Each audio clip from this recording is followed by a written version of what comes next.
So, magandang gabi. Magle-live selling kami ng aking tatay.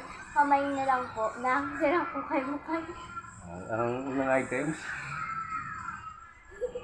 yan chinelas, Migueli. Eh, dito sa akin.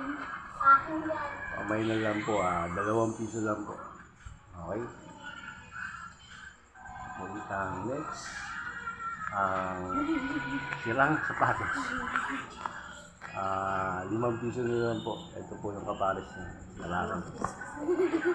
Sira rin po, eh. Bahala lang po kayo magpagawa. Basta 5 piso lang po ito. Ng pares.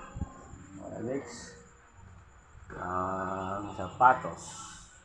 Sapatos na walang kupas. Na, ano yan? May ipis. Sige. Mamay na lang po. Libre na lang. Paunahan na. Or,